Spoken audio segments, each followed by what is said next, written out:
Magandang buhay mga ka-dragon mom! Yes, yes! Bago ang lahat, magkape muna tayo, dzai! Pasukan na naman, dzai! Kaya balik na naman tayo sa early bird na naman tayo. Asikaso na naman tayo sa ating mga junakis. Grabe kayo yung auntie, dzai! Oy, hindi talaga halata na walang hilamos, dzai! Walang limogmog, walang suklay, oh ha? Pero pak, oh!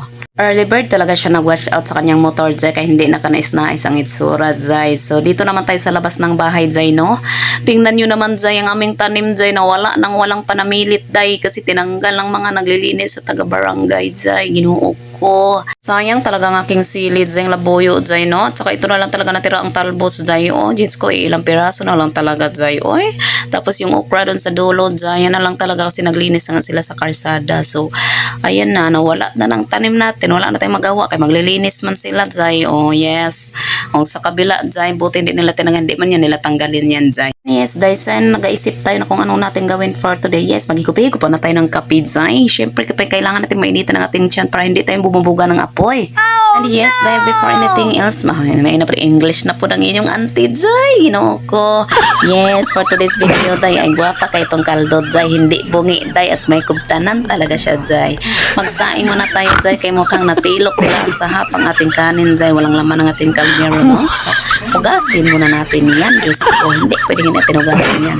For a while, nagka-create tayo dito sa ating panamalay, dzai, ay meron na tayong sinaing. Yes! Para mamaya pag gutumin na tayo, ay diretso na tayo sungkap sa ating kanin, dzai. Siniguro ko talaga ang kanin, dzai, kaya alam nyo naman yung dragon, dahil lisod na talagang magutuman, dzai, kaya na mabuga talaga ng apoy, dzai. And yes, o diba, naputang na dayon, dzai. O yes, dzai, balik tayo dito sa ating nature sa labas. Oh yes, o diba? O pa-flex talaga natin ang ating papaya lagi. O and syempre, dzai, kayo naman tayo, nagasalang naman tayo, tapos na ang lahat. Ay, magkilos-kilos na tayo dito sa ating panimanay. Magkuri-kuri na tayo dito ba? Kaya syempre, wala nang istorbo, wala nang junakis. O, oras na naman tayo para walang istorbo. Maglinis-linis na tayo, magwalis buong palibot sa panimalay, dzai. Yes, dzai, grabe kayong attire sa inyong auntie, dzai. Gitugnaw dyan na siya gabi, dzai. Andi, syempre, dahil ng ating junakis, sabi kung maaga ka nagising, alas 11 papasok mo, halik ka dito. Magdilig ka, diligan mo yung mga talong dyan, tapos ito yung winalis ko, hakutin mo, diba?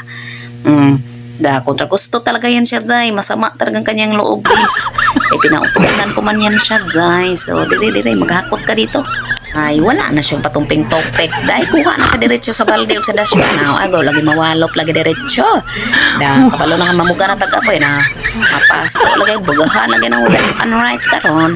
Yes, dzai, maganda talaga naman mawalis ng umaga, dzai, dahil hindi pa mainit, dzai, no? Ayan, nagwalis kami dyan sa loob, pati sa labas, dzai.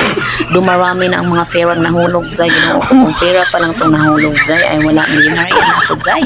Nandiyan natin junakis, dzai, assistant ko talaga yan siya, dzai. Kaya maaga man siya magising. Aywan ko ba nitong batang tumaga man nagising siya, oy? Yes, nag-aga talaga to siya magising, dzai. Nasanay talaga to siya sa probinsya, dzai, no? At nag-aga magising. Pero ang pasok niya mamaya, yan siyang alas 11, dzai. For the kalma talaga yung ante yan, dzai. Kaya gisapot na yan siya, dzai. Kaya nagkalingap bagot-bot ang junakis, kaya gipahakot, dzai.